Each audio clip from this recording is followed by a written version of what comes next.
detoxify the brain of heavy metals, poisons, and other toxins, all of which, when detoxed, make way for optimal brain function. Ari is an herbal formulation for anyone needing to detox, and specifically for anyone with autism. Ari has not only been freeing those with autism, but also those taking care of loved ones with it. Caretakers can breathe again, and autistic behaviors dissipate. This formulation is an herbal blend which is produced in small batches, containing only the cleanest and most vibrant ingredients. Because the individual ingredients are uniquely extracted, gently and naturally by the sun, they can be absorbed directly into the bloodstream within seconds, via the soles of the feet or the navel. This method avoids the digestive tract and has proven more effective than pills or capsules.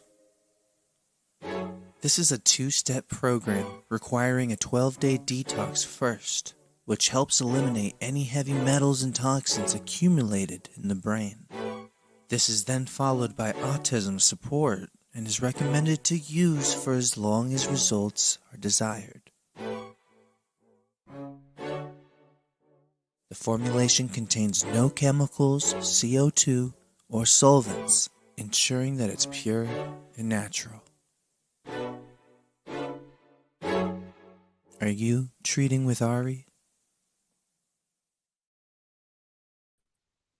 Hey, everyone. Welcome to the Love in Action show with me, Alpa Soni. Thank you all for being here. If this is your first time, please like, share, and subscribe. And there could be a possibility that I may take this live off and just put on my Rumble, depending on how deep we dive with my wonderful guest that I'll be introducing shortly. But I just wanted you all to know that the Ari promotion has been extended till the end of June. Spring 30 is the code. The advert that you saw is an autism brand that I launched a year ago to help the autistic community. So if you know anyone that has autism or children with autism that you would like to help, or you have children yourself, then do check out the website, and the details are pinned in the chat. So without further ado, I'd love to introduce my lovely guest. Aeleo, how are you? So good. Thank you very much for having me. Super excited about this show. It's been wonderful to get to know you over the last few months. And this has been coming here for, I guess, a couple months now, yeah? Yeah, it's been some time. We've been speaking behind the scenes, and Emily, who I absolutely adore, is Alea's wife, and she's no stranger on the Love in Action show. We've done 2 shows together that was received exceptionally well, but unfortunately they deplatformed me. So if you want to see that, do go on Rumble. Both the shows are there, and both myself and Emily received really, really good feedback. In fact, I still say to this day that is one of my favorite shows, and I say it on all my shows. I said everyone's got to go and watch that show that I've done with Emily. So I'm sure this is just going to be just as good. So yeah, we've been speaking behind the scenes, Leo, and so much is going on within the collective. There's shifts that we can feel, and the synchronicities and downloads are insane. And when I was away, you and I had the opportunity to talk about the transmissions that you've been having, and they were quite I was like, Leo, we've got to speak about this. I'd love for you to share. So, as the title of the show is, one of the subjects of curiosity for me begins with the 144,000 light workers or angels of God. So before we go into the kind of depth of what your transmission is about, I just want to acquaint my audience with who you are, a bit about yourself and your background. Absolutely. Thank you. So, this is going to be quite an intense transmission. And, first of all, I want everybody to know, please listen to this with both an open mind and a skeptical mind. It takes time to build trust. It takes time. And, for me, really, when I hear something, I weigh it very deeply and let it simmer. And if you hear something that touches your heart, pray on it is what I ask you to do. So, I can tell you a little bit about myself, but it's really up to you all to feel this and let it in and let it sift, let it touch you, because the truth, we're all connected. our kashas living in the cells of our body, which means our subconscious is connected to the actual data stream of real life. So facts, who we each are to each other.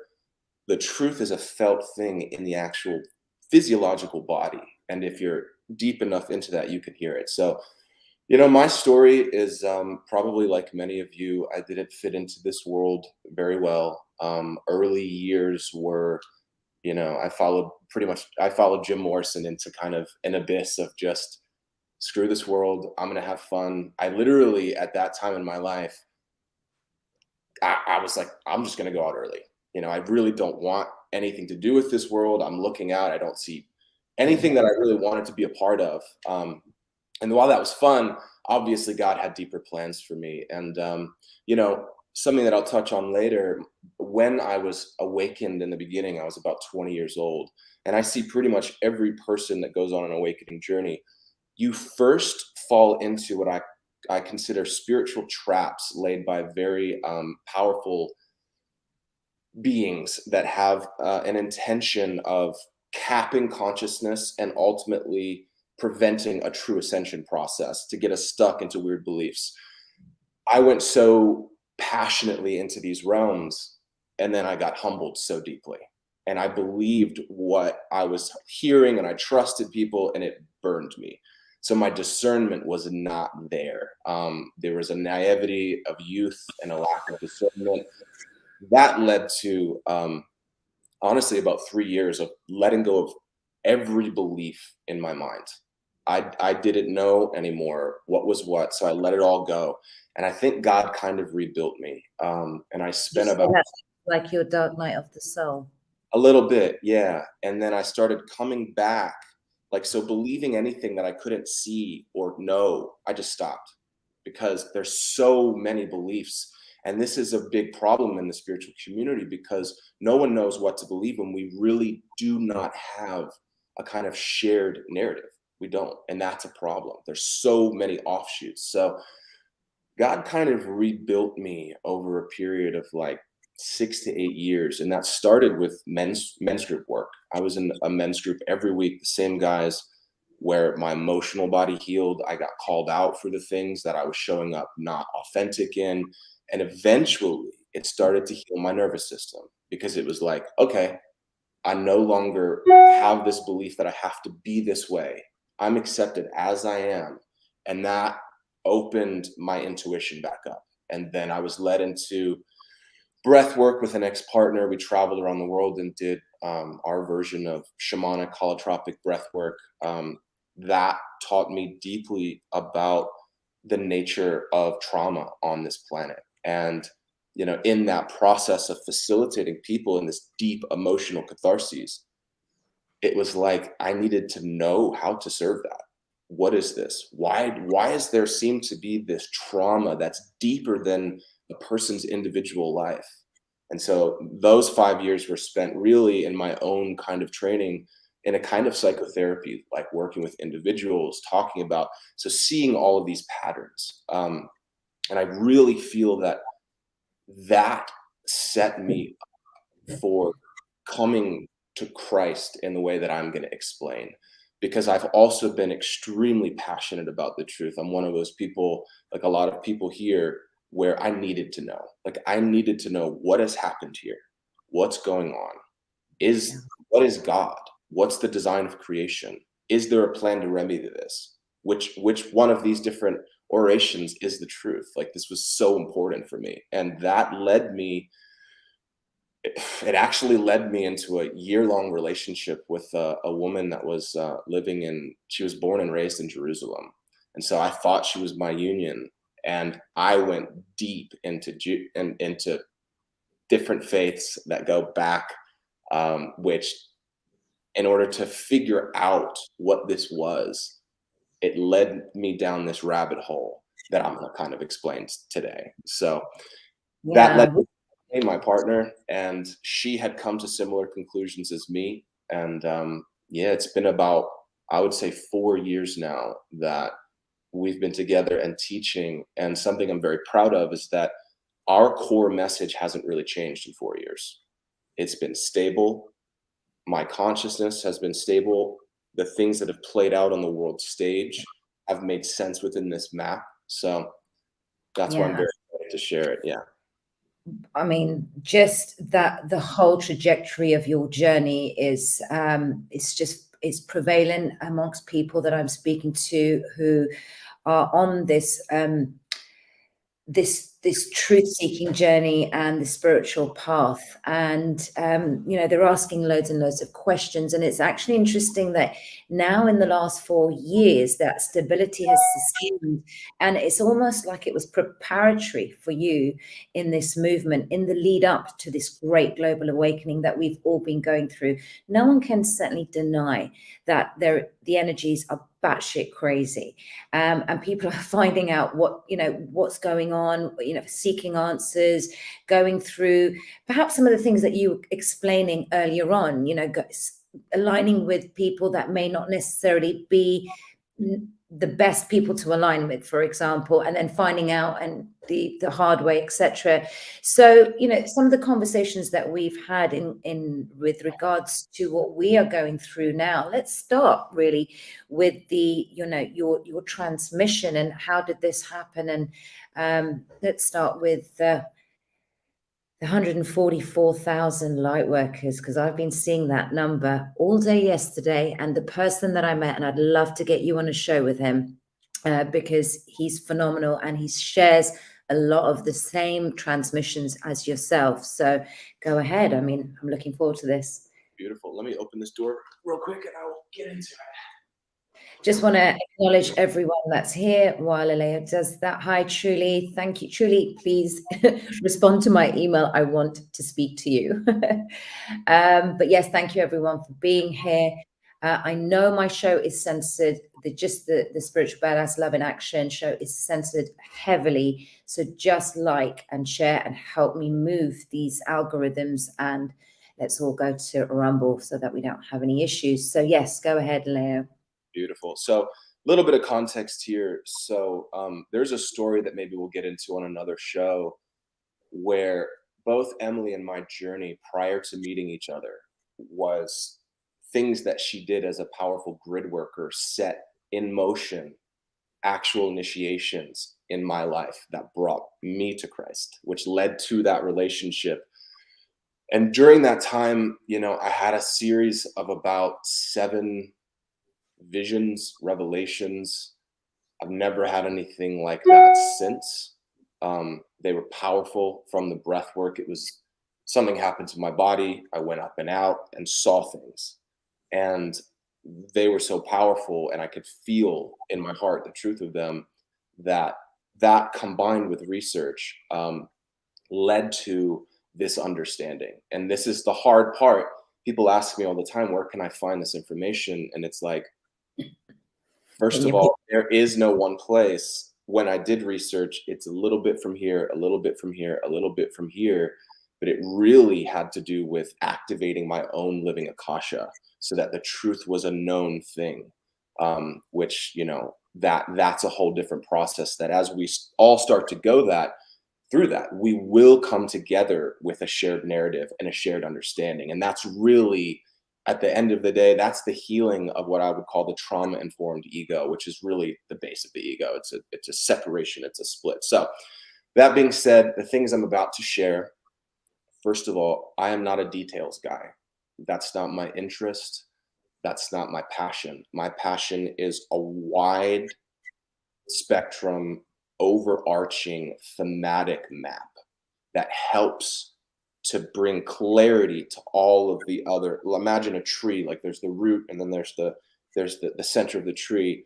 That's my focus. There are so many intricacies and details of this story that go through different dimensions and different extraterrestrial beings that are connected to this. So keep that in mind, because a lot of times in the truth community, people will hear something they don't agree with, and then it creates this schism, and try to resonate with what you do resonate with, and then don't.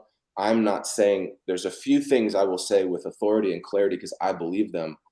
That doesn't mean you should, but it means that I believe that in conviction. And if you have aspects of this story that add detail and color to it, that's amazing. And, you know, over time, I think we're going to fill in this map much better. But so it starts here. This was one of the visions as I was contemplating the 144,000 when I was going into the Bible, which led me into the Sumerian tablets, which led me into all of these ancient writings and seeing these stories that were all the same stories in these different books.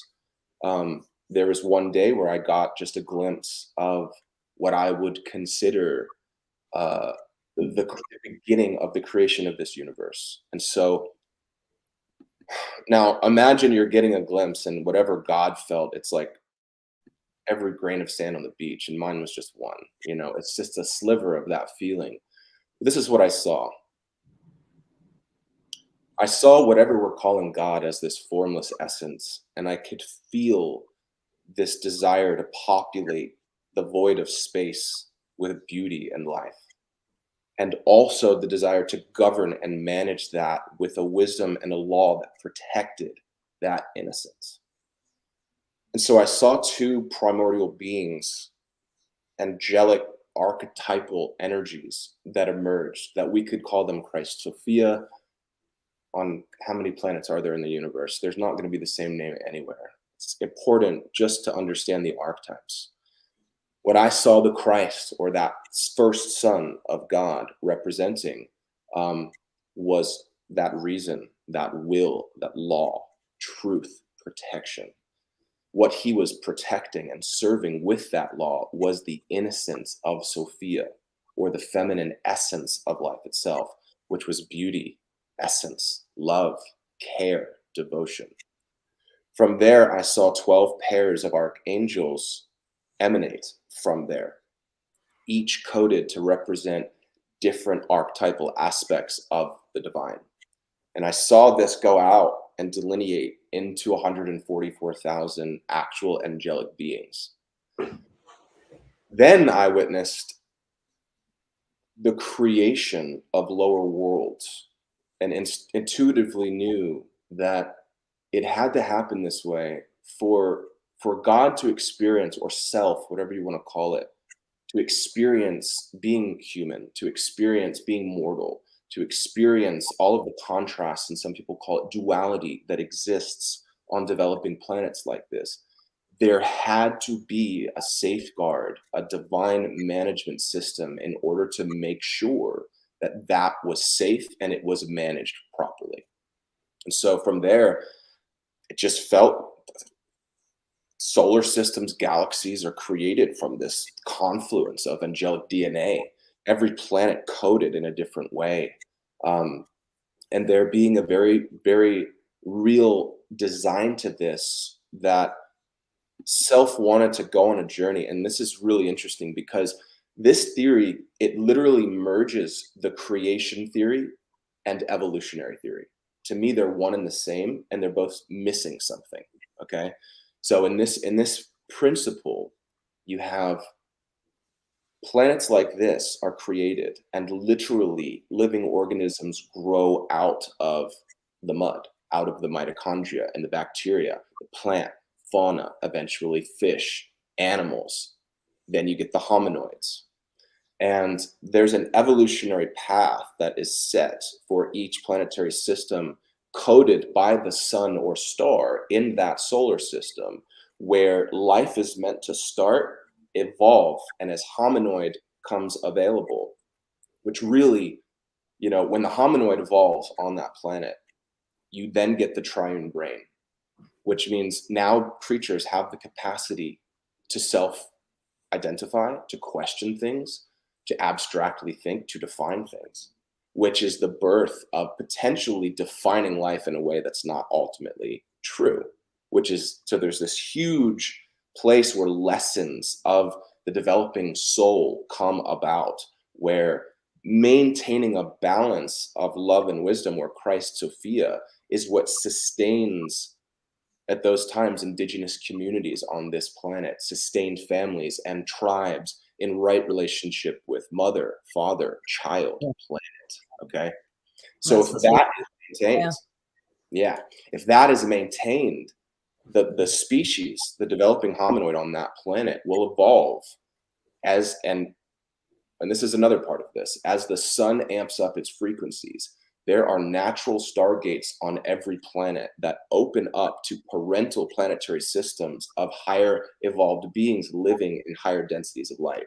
That's the natural way for expansion into the cosmos. This thing that's happening on planets where they're building metal craft and using AI technology to just buzz around the universe was not part of the native design. And when you do that, what they don't realize is, you see this in the biblical stories, your bacteria is not resonant with other planets like that unless it's connected on some level genetically. That's why there's, and I'll go into details about that later, but it's a very interesting thing when you go into that, the challenges that come when these beings that developed that kind of technology to do this have a ton of conflicts and issues that arise from trying to operate like this. And you can see this in the biblical stories and the Sumerian stories in terms of why they're so concerned with germs, how the food is prepared in the Bible. It's very interesting. So if a planet naturally evolves and stays aligned, the stargates will open. There's a natural ascension process. Already in this universe, there are countless star systems of beings that have evolved this way, and their souls have evolved almost into angels. Like they're very high beings that have been allowed to traverse into higher and higher densities of light. And that's what I would consider the star seed demographic that's on this planet right now, which is a different demographic than the 144,000, which I'll get into. However, when a planet fails that alignment to that true logos, typically what you will see is taking too many resources, not giving back enough, the development of the ego, which usually turns to a masculine patriarchal rule. Planets like that will utilize technology based on a natural desire to expand. And so they try to bypass the natural ascension timeline. And that's where AI comes in, super high tech, and then traveling the stars becomes that point of expansion. The problem is, and there are many races like that, and what has happened on this planet has happened from a race like that. Their home worlds are dying because they didn't tend to them well. So they go out into the stars and they're now in need of resources to sustain their very existence. So there are entire conglomerates of these falsely ascended beings that have extremely high technology that keeps them alive for a very long time, that will target lower developing naive planets like Earth was when they came. And they will use trauma-based mind control in order to come in there and set up religions and set up things so that they can have power and manipulate the consciousness of those people to both gain resources. And then the big key is genetic material, because they're, the energy. Yeah, exactly. for sure. And we're seeing this right now. We're witnessing this in the global consciousness and the way the energies are felt. There's just so much that's attacking the divine masculine and the feminine and the family unit, which has been fractured. So, having this kind of outlook on this is just fascinating. But yes, go ahead. Sorry, Ed, I didn't mean to interrupt. And that's the point. When these things came clear to me, everything else started making sense. It was like a lock and key. And this is going to get into who these main players are on this world and what's actually happening. So there are many planets that have falsely ascended, and there are many planets that have ascended authentically. Those are the star seeds we're talking about. Now, on this planet, when you look, I think it would be unwise of anybody to overlook the oldest writings that we have, which are the cuneiform Sumerian tablets. What I'm about to share, the core of the interpreters of this text agree on the prime thesis here. Now, again, this is something, if there's some details that are shifted, I'm not going to say at a detail level, but what I'm going to start to explain, and this is why this is important. There are so many of us here that are a part of a divine intervention mission that have fallen into confusion on this planet and lost touch with why we came here. And we came here not to learn, those of us that are part of this. This was not a school for us like a lot of New Age theory talks about. We came here to be a part of a mission to regenerate human consciousness and prepare humanity to make the ascension jump. And we've been doing it for honestly over 100,000 years on and off this planet. And not understanding that this world and the human populace did not create this problem on their own. A more powerful force came and manipulated them, tricked them. So there's a lesson, but still that has to be held, because that point right there, it brings so much confusion to people of what are we doing? What does this mean? So if you understand that the Sumerian tablets are true, and this race of beings called the Anunnaki came here, in the tablets it says they came here in order to mine the earth for gold. Now, I'm going to suspect that the Anunnaki are already part of a massive conglomerate, like in Jupiter Ascending, right? A massive conglomerate of falsely ascended planets that view places like Earth as potential real estate. So there's probably multiple agendas going on here, but that's what we know. And they were here to micronize that gold and put it into their atmosphere. And what's interesting about that, every planet that fails ascension, you're going to have the biome's going to degenerate, the soils and the atmosphere is going to degenerate. And the atmosphere is not going to be strong enough to protect against the solar radiation that comes along with the higher light frequencies. So it's interesting that NASA uses gold, right, to block solar radiation on spacecraft. And then you see this in the oldest writings on the planet. So, you know, the story, many of you might know this, is they came here to mine the gold. Their own workers rebelled. And through that rebellion, they came up with a plan to create a homogenized human, mixing Anunnaki DNA and human DNA to create a worker that was smart enough, but stupid enough, right? They smart enough to do complex tasks, stupid enough that they wouldn't rebel. And this is where we get into a story of two brothers. This story is so important because through all of these ancient texts, from Egyptian texts to biblical texts, all of them, Sumerian texts, you see this story, Cain and Abel, Jacob and Esau, over and over and over, the story of two brothers. That is not a coincidence. So the story is you have two brothers, and Lil is the first in line to be king of his race. He was sent here to lead this mission. His younger brother, Enki, was the creative genius who was responsible for the genetic mutation of humanity. Now, the story is this. Enki fell in love with his creation. Now, if you go on Gaia TV or you go into these different places, there's a very dangerous belief that's coming from these places that is saying that Enki is good and he loved and tried to help. This is a lie.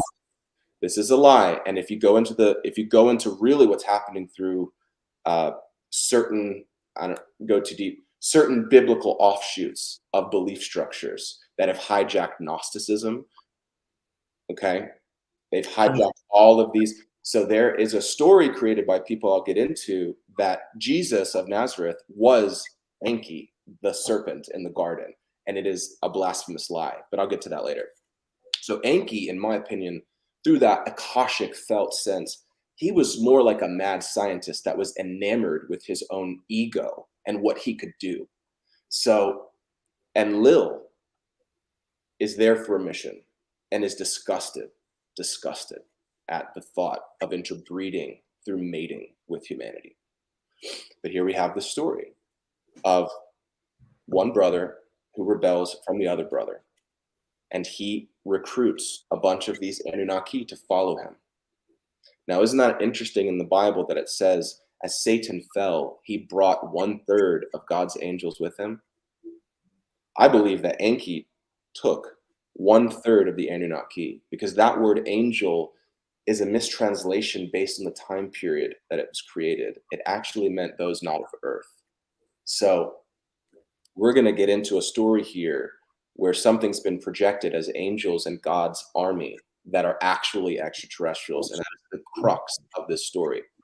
So now we have Enki, another story, the serpent in the garden. So the Garden of Eden, in my opinion, was the place that the Anunnaki had built a paradise through technology in this arid land. And originally, the humans that they created to do this work for them were allowed to live in this paradise. But then what happens is the serpent seduces Eve and starts giving her the fruit of knowledge, teaching them about farming, giving them tools, understanding about life, metaphysics, etc. This pisses off Enlil, which I'm going to suppose and project that is the God of Moses of the Old Testament. But give me time to get there. So Enlil is pissed off about this, and this starts a war between him and his brothers, where eventually Enlil kicks both Enki, his followers, and the Adamite humans that were genetically engineered humans out of this paradisical place, which is also part of the biblical story. So I believe Enki was the serpent in the garden, and his brother Enlil was supposedly God. So now this story unfolds. This is where, you know, other researchers have incredible information about this. There's entire genealogies that exist that show, you know, across the world, the ones that have sustained or survived this faction, the eagle and the serpent, Enlil and Enki, and the war between them spreading throughout the world. And I believe that Enki, through his progeny, and this is another thing, the Nephilim, right? The Nephilim are the giants in the Bible that were created by actually breeding Anunnaki with man, not genetically engineering intentionally, but breeding, okay? So you have this war that goes on where both sides are fighting each other and trying to establish law and rule here, seducing humanity in different ways until the flood. So I believe Enlil was connected to a massive sea of very powerful, falsely ascended extraterrestrial conglomerates that were working as a kind of cosmic business of sorts. I believe that they sent a comet, they created the flood intentionally to wipe out all of these Nephilim and all of the Anunnaki that are, in my opinion, the fallen angels that rebelled against God or Enlil, that went into sin, all of this. Most of them died in the flood. And this creates a very interesting concept, because now this concept of demons in the Bible on this planet, I'm gonna suggest that the demons that the satanic force is sacrificing children to right now are the very spirits of not fallen angels, but fallen Anunnaki spirits that had powerful energetic signatures that have been trapped on the earth because they're not allowed to go into heaven. They're not allowed to expand in terms of dimensionally. They're bound here in spirit. So after the flood, yeah, you have the development of different religions. This is where some details, I'm not going to go into all of this, but I'm going to now go into this biblical narrative. So, you know, I guess it's a few thousand years after the flood, based on that story, which I do believe is about 13,000 years ago. Abraham is approached.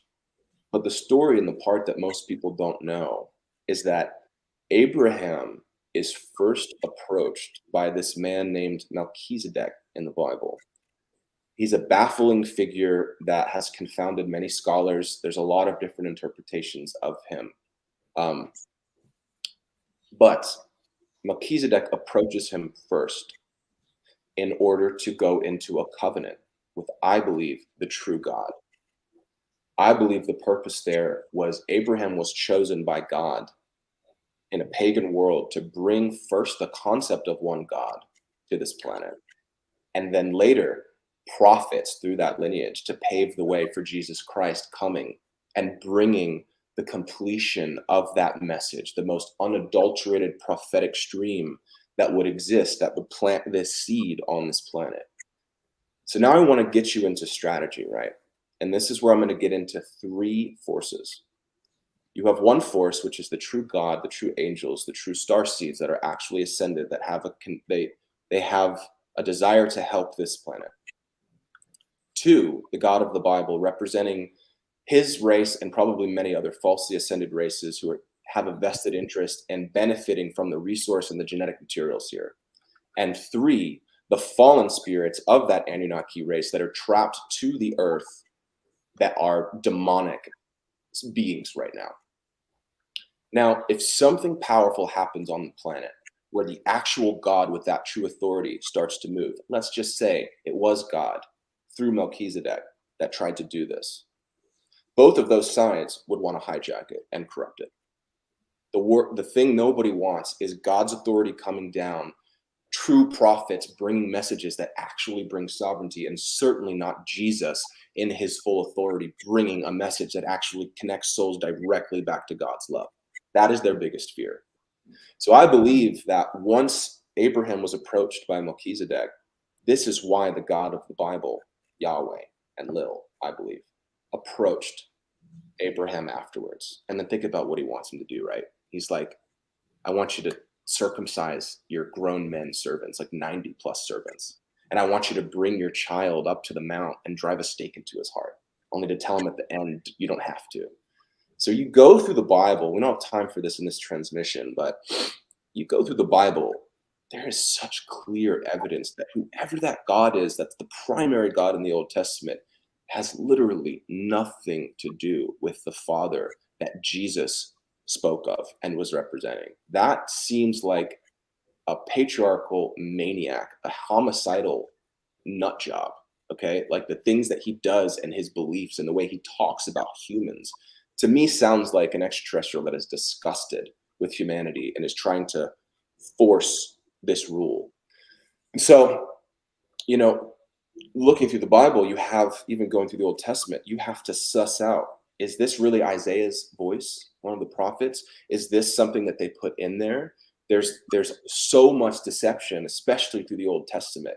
But if you start to decode it right, you get signs like Isaiah 53, signs of the true Christ, signs of the true Messiah, signs of something real there. And while I went through all of this, I didn't want to divorce myself from the power of this Abrahamic lineage. But it was easy to, but as the deeper I went, it was like, no, something was there. There was an important thing here. It's simply been targeted, just like Christianity has been targeted, just like Jesus's message has been targeted. I believe it started then.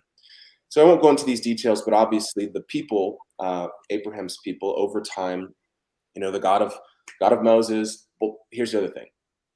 The Old Testament can really not be seen properly outside of the context of this extraterrestrial war. Because if you really look at it, Yahweh pulling the Israelites out of Egypt, what was his main goal? Is to kill the Nephilim. And if you do this for me, I'm going to give you this land, right? So there was giants that remained after the flood they wanted to destroy. This is really what they were doing. And so, you know, when Moses goes up onto the mountain, he gets the 10 commandments, and he comes down and his people are worshiping the bull. Well, the bull is a sign of Moloch, okay? Which is, I believe, Enki had a son, Marduk. And through the timeline before that flood, things got really dark. And Marduk is now a fallen Anunnaki spirit that I believe, if there's a true Satan, it's him. It's Moloch, Marduk, Enki's son. Very, very dark. I believe they did all kinds of things that opened up deeper demonic portals on this planet and tore holes in stargates and shit. So they're worshiping bull. And then you see all throughout, so the God of Moses, he's pissed, right? He's so pissed that they're worshiping the bull. He wants them here. And then you see all these quotes of don't let your children pass through the gates of Moloch. This gets into this, you know, entire Canaanite bloodline, which is a severance. That was the 10 tribes of Jacob or Israel that didn't stay. I think it was Dan and Judah that stayed in the basin, and the rest migrated. You know, the Canaanites, Phoenicians, they ultimately populated this Baal worship all over. You look at Beltane happening even up in England, Scotland, and Sweden. It's literally Canaanite practices that go all the way back to Mesopotamia. So it's very interesting. It's right? deep. Yeah. It's so deep. It's so much. Yeah. The Beltane Festival. Yes, it's fascinating, and you're getting good response from like people I think are gripped. I mean, I got goosebumps with some of the things that you said. So yeah, continue. Thank you. Yeah, we're getting through this fast. This is the thing I talk the most of. Like when Emily and we jive back and forth, but this is the thing that when I get this out, it's so much easier to have a shared narrative, because that's really what it's about, is having a shared narrative that then we can figure all the little things out and the in-between. So this is where, especially for this truth community, really the point of why I'm saying all of this. Well, let me get there. So as the story unfolds, there's going to be a lot of things I'm not going to explain in this transmission, but you have this very religious force. Well, no, let's go to Jesus really quick. So Jesus comes, he goes to the temple, he calls out the Pharisees, right? He says, you don't know the Father, because if you knew the Father, you would recognize his Son. He says, your father's actually the devil. And at this point, there was a lot of weird stuff where they were aligned tight with both of those gods, both Baal, Marduk, and Yahweh at that time. Because you had the Babylonian Talmud that was created hundreds of years before Jesus even came, when they were in exile, which I think got that Canaanite element back in. And that was always a problem with this chosen, with this bloodline. They were always going, this God, this God, this God, these three lines. But in terms of Jesus, when you come to understand, it's a literal truth. The reason he was killed was because of the authority that he represented. Because he said, I am the Son of God. Before Abraham was, I am.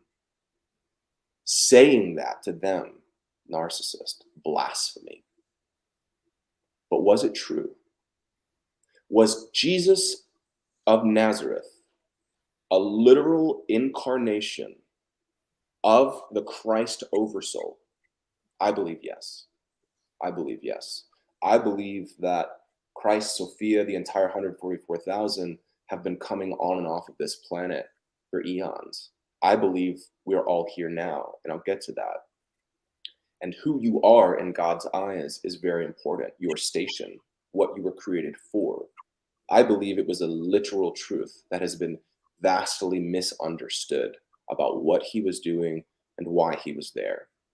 You know, we won't go into this, but, you know, the church really just, they took elements of Christianity and blended them with ancient Babylonian Mithra cults, which is why you have Christmas and all these different holidays. They totally, there's elements in the New Testament of Christ's real message, and then there's all kinds of weirdness, especially in the dates and all these things.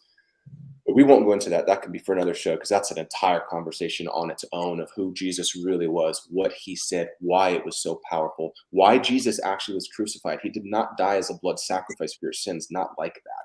He died because he was not willing to say, I'm not the way. He said, I cannot forfeit this truth because I will be disserving the whole world. So I cannot say no. And they killed him for it. So that's another conversation, but wow, what a man, right? Not just for the sacrifice for his children or his family, but for the whole world, just so that that message didn't get destroyed. And that, this is another conversation, that is the reason that we even know the name Jesus, because what he really did at that time, through all of the slaves that were around, it created an uprising of men that were willing to die and be persecuted for the truth. So it spread like wildfire. And it was so big that even Rome couldn't get rid of it. It was causing too much uprising in the serf class. So they had to adopt it and change it. So that's another conversation, but really, you know, pointing people to the real Christ is such a huge part of my mission. And, you know, we'll get to that.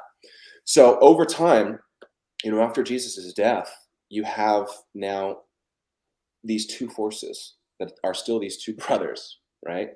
Who they are, where they are, it's very insidious. You have to follow it. You know, you have obviously you have those blood cult rituals that came from, you know, that came through the Phoenicians and the Canaanites that spread in that way.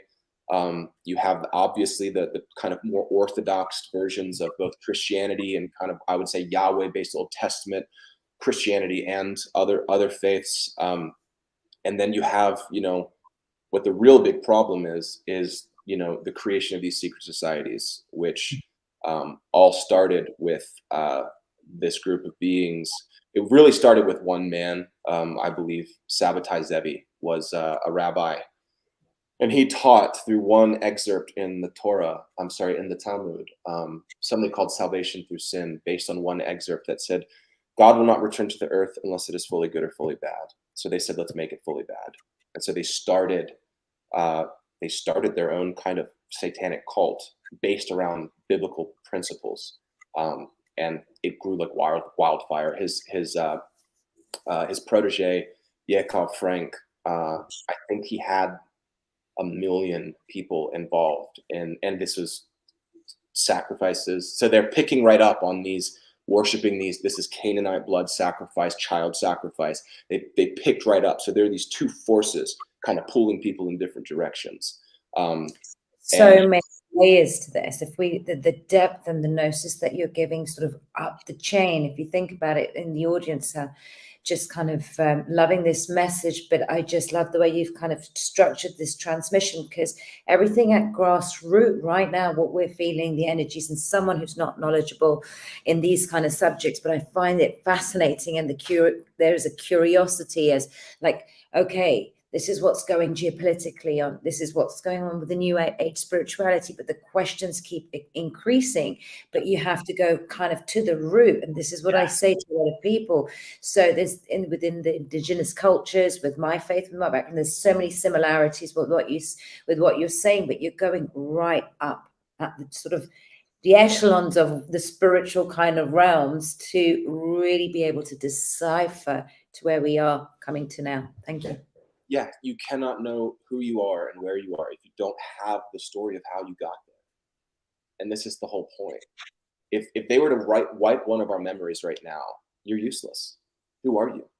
We don't, without knowing who you are and who your people are, what Earth has gone through, and have a clear enough story about that, you don't know where we're going. It's so important. So yeah, so through that satanic line of beings that are worshiping these fallen spirits, this led to after Yakov Frank, I think it was literally Adam Weishaupt, the Rothschild brothers, and Frank were all in Frankfurt, Germany, and they came together to create this secret society, whether you're the Illuminati, whatever you want to call it. They came together to do this. They had the money. Adam was a very high level Jesuit, so he had connection to the church in a very sneaky way. And then you have Frank, which has huge following all over Europe now, that had been accustomed to these satanic practices. And this really is, the beginning of then creating the World Bank, and they used these secret societies to seduce world leaders into really fucked up acts. They would catch them, not on film them, they would have them blackmailed, and this is how they got policies pushed. And over time, once that bank was created, it was over, everyone. And now, so that satanic system through that means ended up, I believe, pretty much running the world right now. So what we see at this time on this planet as the deep state is really the modern version of this ancient Canaanite Moloch worshiping blood sex cult, child sacrificing cult, that has now people in positions of power all over the world. And this is really, that timeline of that new world order, Klaus Schwab timeline, was their entire agenda. And then you get into America, the founding of America, which I won't go too deep into that as well. But I believe America was founded by people that were connected more to that Yahweh frequency. When they sank the Titanic, and I can't remember what president it was, and then on Jekyll Island, they passed the Fed. That was really the beginning of the end for America, which then leads to, World War II and the story of the 200 generals, right? That they were so disgusted at what was happening in World War II and what they were learning. And then Operation Paperclip, they were aware of this stuff.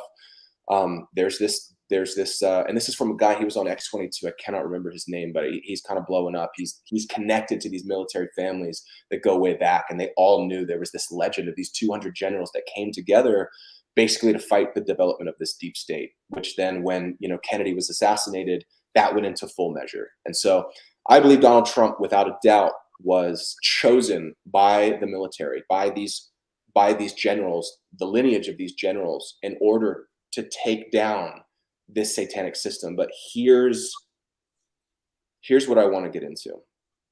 This is the juicy part now. And this is why it's so important. So the first thing I want to say is, if somebody didn't have a good feeling in their heart when Trump got elected, You know what, Alpa? I have to use the bathroom really quick. Yeah, no worries. I'll be right back. Well, thank you so much for your lovely message. I mean, whoa, I don't know about you, but that's kind of like really blown my mind. But on that note, I am going to just pause. We're going to put some music, and I also need to go. So just bear with us for a second. Thank you.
Gave my audience like an intermission. It was, like when you go to the cinema and you watch like 3-hour-long movies. Oh my God, it's a lot of talking. Yeah, I needed a quick break. No, yeah, no, but no, it's still not like, we were great for time, and thank you everyone for being here. And yeah, just want to continue this. And I think, Aeleo, what we'll do is, this is kind of like providing a framework for everything that we've said, and then the interactive part we can do in the next one.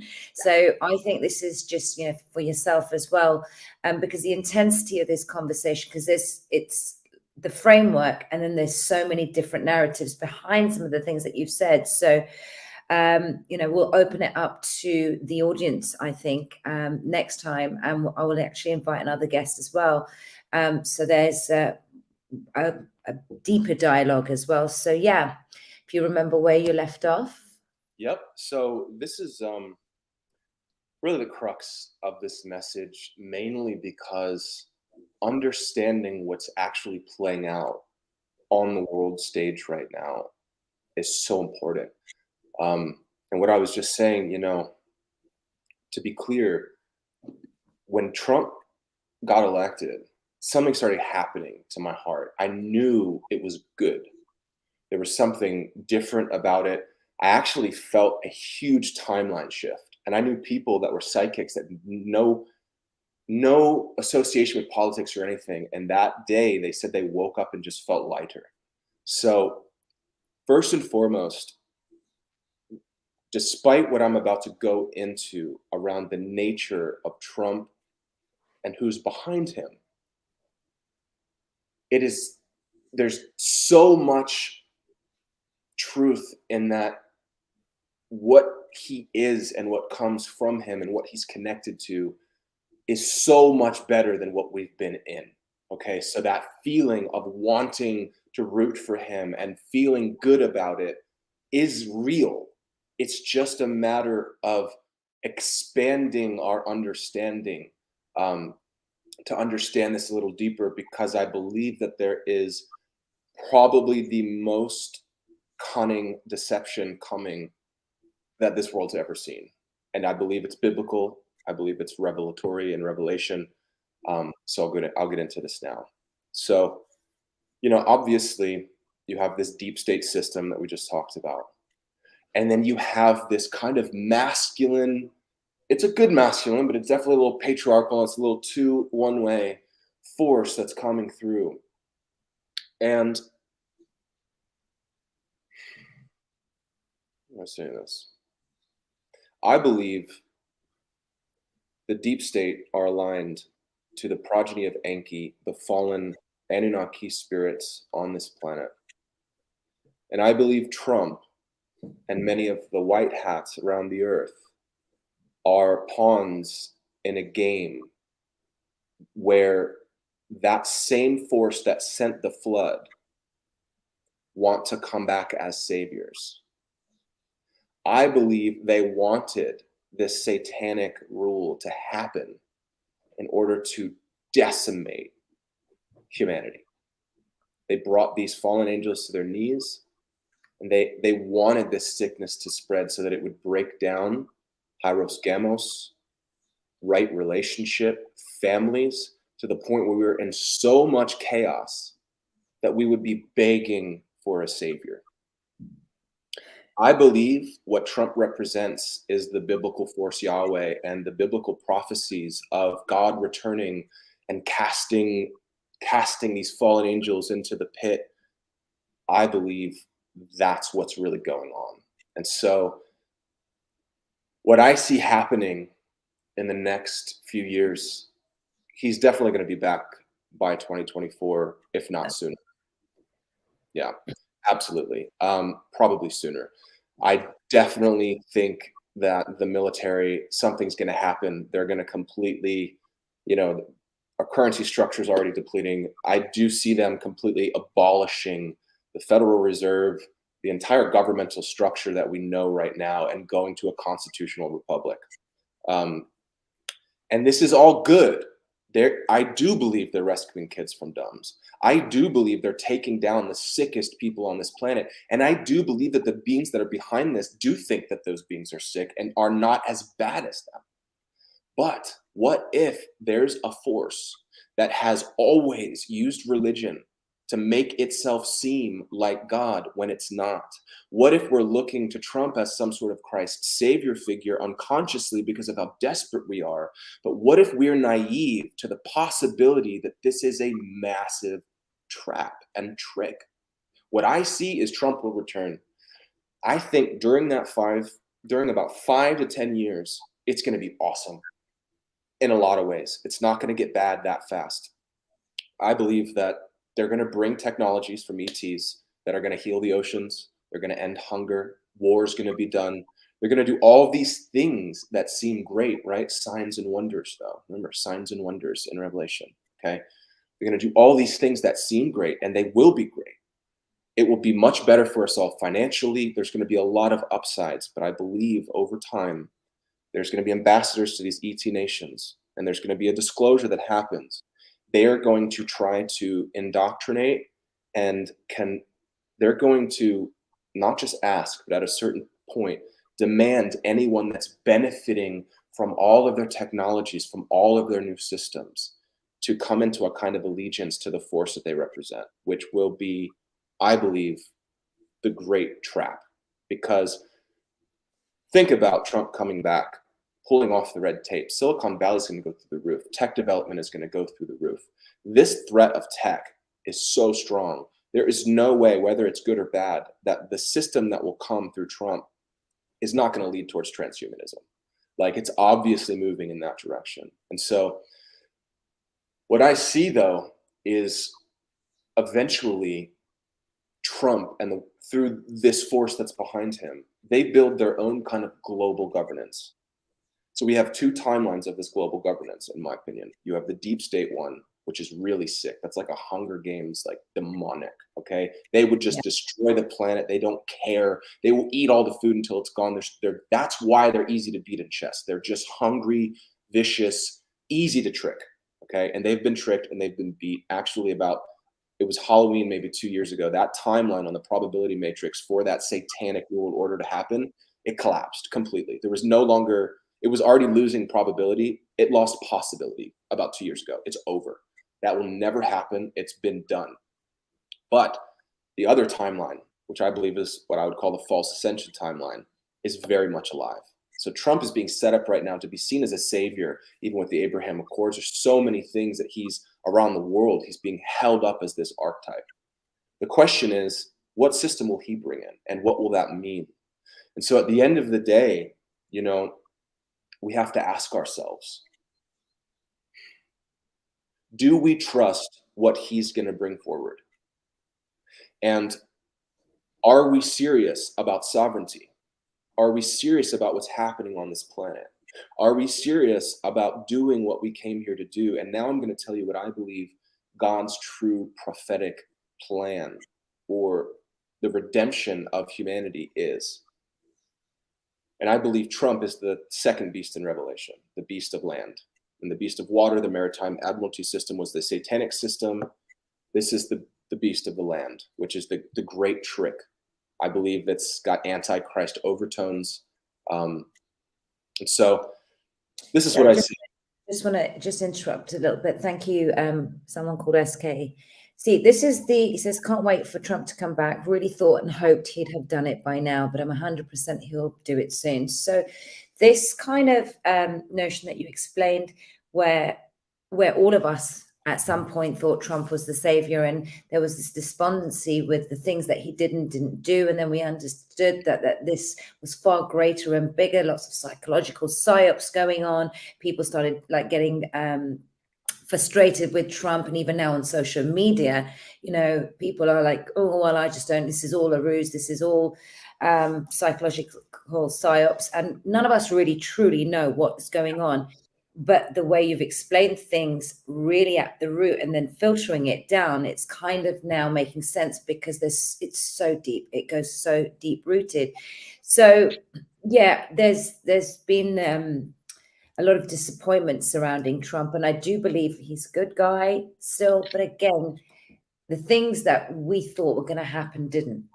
So we've had to then ask more and more questions, and the things that were going on with this war on information as well, because of course we're in this psychological war, in the religious war, we're in a spiritual war, and of course information war.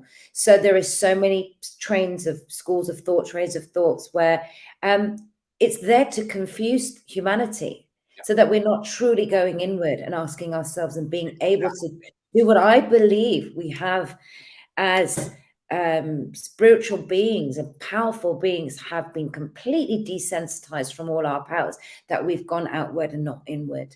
So you know, I'm just amateur in these subjects, I really am, and I claim to know nothing, but intuitively there's something that has grown in these 3 years exponentially, and that came from a lot of questioning about who I am, what am I meant to be doing, I don't belong here. So going back to Trump and now what God really wants us to do. It's true sovereignty. So yeah, exactly. And, you know, understand this. If the deep state is serving this fallen angel these satanic spirits, do we really believe that the ones that sent the flood, that the Anunnaki that left, are just done with this earth? Do we not believe, like, if you see that, you understand that across the world, these stories and indigenous cultures everywhere, and the oldest recorded language that we have and writings that we have is talking about this race, and that thinking that they're just done with this planet and that there's not an extraterrestrial trick going on would be extremely naive. I'll leave it at that. And you know, when this returns, I do see a huge, I'll get into now what I believe the real sovereign path is. And you can see this too in people that support Trump. Unfortunately, there's not a real understanding of who Jesus was and the true gnosis of that. There's either a blend of it's too new agey or too loose, or it's a little bit too Old Testament and connected to this Yahweh force, right? There's a lot of people that don't have they're not actually aligned to the true Christ logo, which will convict your heart to a different path than what Trump is offering. And so here's what I'm going to tell you. I know this is the way and what's happening. We are at the end of the ascension cycle on this planet. The frequencies have been stifled intentionally by higher forces, in order to give us more time, to bring more people. It's being governed right now, but the frequencies are amping up. The time for this is now. This is actually the end on this planet for the developing human souls. Now I'm going to talk about 3 different soul groups in order to understand this last part of the transmission. Human souls are souls that were born on this planet. In a sense, they are this planet. They have evolved in this way. They're souls, and they can incarnate even into genetically engineered prototypes, right? It's the spirit of human consciousness on this planet.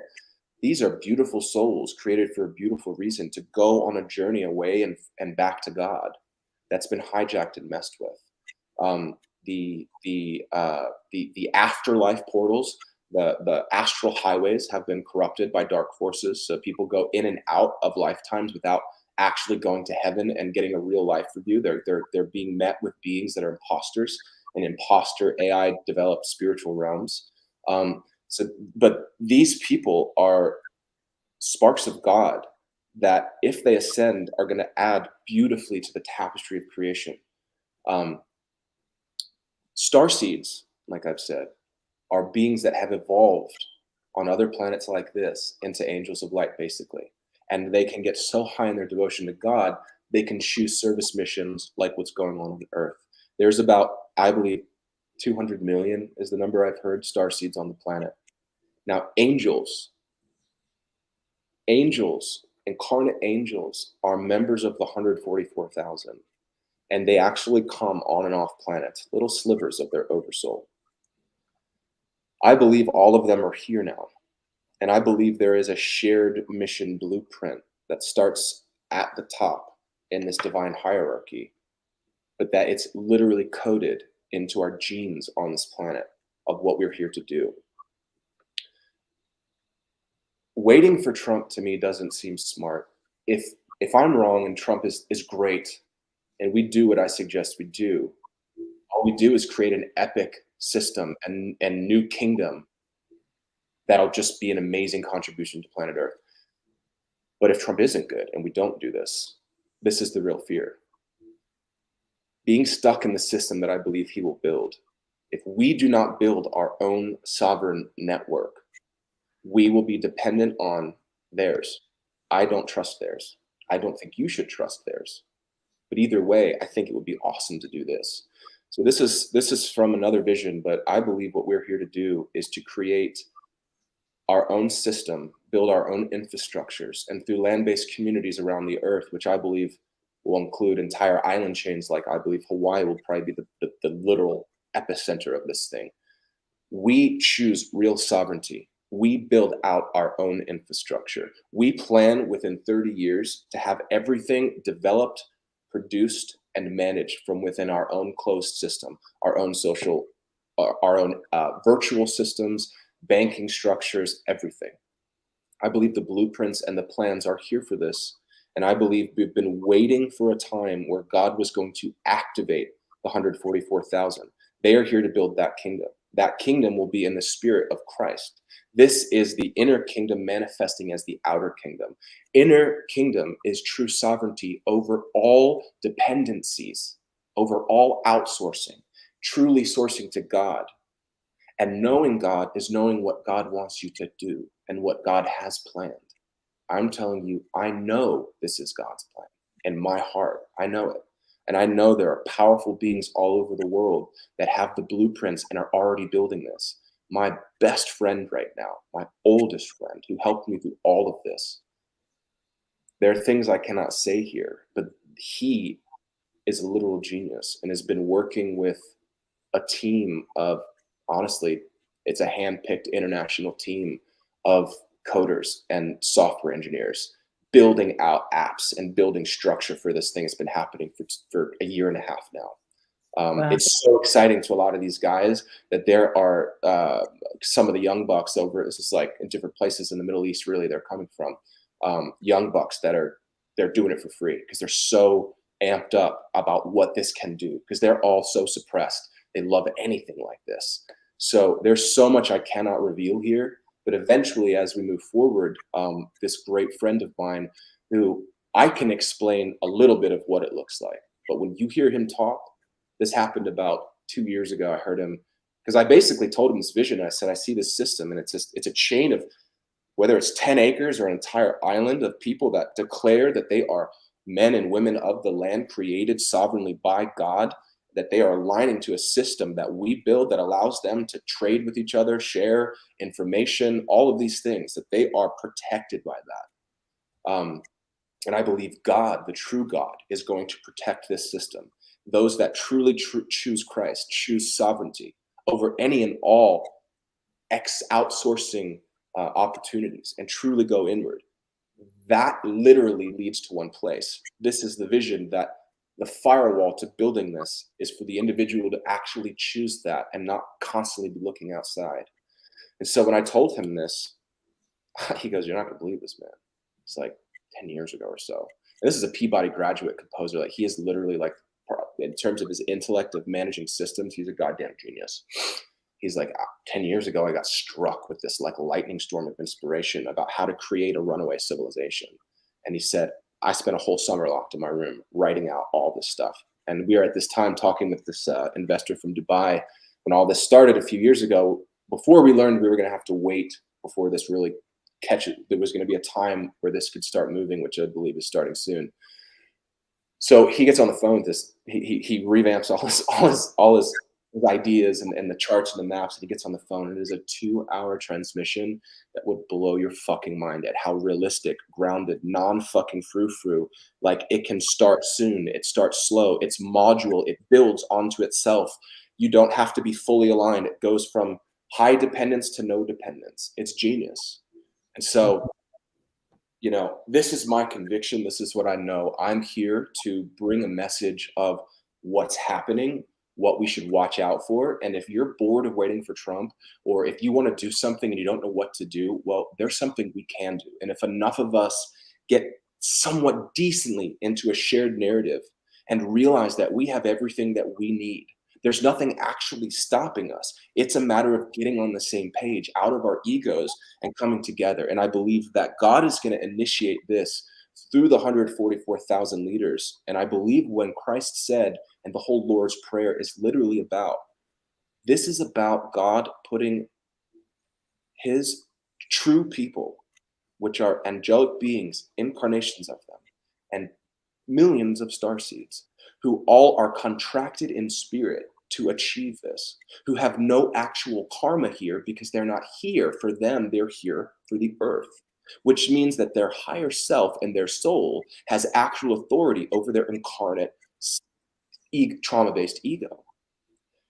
Meaning, I believe this is an infallible plan from the divine that is an inevitability, that will happen and is going to happen. And I believe this is what is meant by heaven on earth. The actual geometries of this divine kingdom through the divine hierarchy of this angelic order, manifesting through divinely appointed leaders on this planet who come together with maps in their DNA to basically build a sanctuary civilization. And the reason we do this is because we're creating a sanctuary civilization for all human souls that wake up and say no to that and yes to this. That's all they have to do. I don't want transhumanism. I don't want AI. I don't want all of this. I want something else. Well, we have to build that for them. That's our responsibility. That's what we came here to do, and we will do. And that will happen before that time where the true mark of the beast comes, which I do believe will come through the Trump system. We will have a strong enough network where, and I mean, this gets into literal massive investment from real estate companies, which, you know, my good friend works for a big one, where we're going to, the more people wake up, the more we do this, we're talking about massive investments to buy as much fucking land as possible, to have creative engineers build actual communities and start doing this work, to start basically creating our own system with our own land, protected by God, sealed by Christ. This is what we do and where we go. And this will allow for a large portion. It's not going to be all, that's what's sad. But the human beings that are ready to get off this incarnation cycle, that are really willing to choose the real Christ and the real God and their actual soul and real sovereignty, are going to just harmonize right in. And, you know, this leads to maybe another time, but there's definitely something coming with the sun within the next 35, maybe 45 years. By that time, if you're a part of the system that's coming, which I do believe will be transhumanist, is what I saw. I do believe it'll be infused with AI. I mean, look, Elon Musk is right there with Trump. He's obviously a white hat. He's running Twitter. What, he wants to go to Mars, and he's scared of AI, but he's also building a third strand of like silicon-based DNA to interface with AI. Like, this is what we're talking about. You know, where this goes, I believe there's going to be two systems, is what I saw. One, within 30, 40 years, it's all transhumanist. You're connected to this grid. You're literally, if you can't navigate this world right now without one of these, when that happens, you can't navigate without an interface. You're not going to be able to. You will have to have that. That's part of the mark of the beast. What I saw happen, though, I saw these two systems. I saw our system, which was bigger than you would think, this chain of communities. And I saw theirs, which is through the major cities, the new matrix. Something happened with the sun. It acted like a massive EMP. It wasn't real good for those that went on that transhumanist timeline.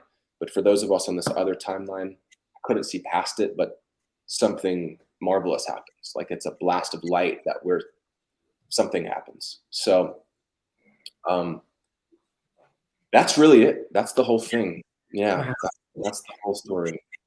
No, I mean, thank you. What a lot of information. And I think the audience as well, I'm speechless right now, but this is what this whole movement has been about, Aeleo. This is the Great Global Awakening. It's been an internal mission for all of us as a collective to start asking the questions within and to be able to decipher with what resonates and what doesn't. And it's interesting. Somebody said to me right at the start something very similar to what you're saying, and it's a brother of mine, actually, just from my hood, and he spoke about the whole Trump timeline back then, before this was pre-election. And by the way, we're allowed to talk about the elections now on YouTube. Thank you very much, YouTube. As of today, YouTube, we're allowed to talk about election fraud. Woohoo! Let's see what happens here. But it's interesting that he actually said simultaneously similar things to what you are. I think you two should connect. And this was back in 2020. It was around June. So I'm kind of downloading information, resonating with the things you were saying. You're saying, Alpa, look, there's going to be a good timeline and you're going to be disappointed with the whole Trump thing, but stay focused, go inward and ask questions. You're doing the right thing. I know you're caught up in the narrative of the children, because I was surface layer. I've always said from day one, I feel like I'm someone that connects things, people, and energies, and intuitively is how I'm governed. I don't get it right. And thank you also for putting so many of your own beliefs out there, but also saying to the audience that this is what you're aligned with and what your beliefs are. People, if they resonate, they resonate. If they don't, that's fine as well. But there's something energetically that has been happening for me, especially for the last 3 months. And there's been a purpose to this. And so many people have been attacked. They have been taken through the depths of the darkest night of their soul. And, you know, you both know my story, and it's just interesting what it's evoked internally. So you have expressed something where someone like me who feels the throat chakra is blocked, but I get it. I get what you're saying. I get everything. But there's going to be people that are conduits for this. And this new earth community that we are bringing together, or the want to bring something together like what you're saying, it's very possible. So we have we've gone over the hour, 1 hour 20, and I know that I think this is a good place to leave, and we will be doing a part 2. Leo and I will discuss the format of that and when, and that will be down to divine timing. But just before we close the show, Leo, what would you like to leave my audience with? Love more time to talk about this later, but I sincerely wish for anyone new listening to this to seek Christ authentically, not the religious Jesus in churches. There's a little bit of him there, but the real Christ, the real ambassador of God, that process will change your life. And I used to be so confused and constantly researching, constantly jumping from one idea to the next. Once I found this and Christ and this Akashic gnosis, I haven't been confused since then. Seeing what's playing out in the world, it's a peace. You do suffer. You will be asked to sacrifice. It's not going to be easy because we're here to do something hard. But the peace that comes with truly aligning to this logos, it soothes a kind of and quells an anxiety in your soul that is worth its weight in gold. And so that's what I want for everybody here. And we'll talk a lot more about this in the future. But the next one.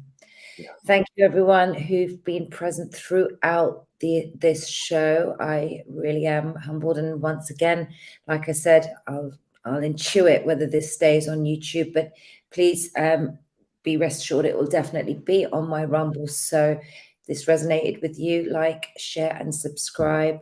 And thank you, Aeleo, for being here. Thank you, everyone, for being here. And part 2 soon. Thank you so much, Alpa. This was awesome. Love you. Thank you.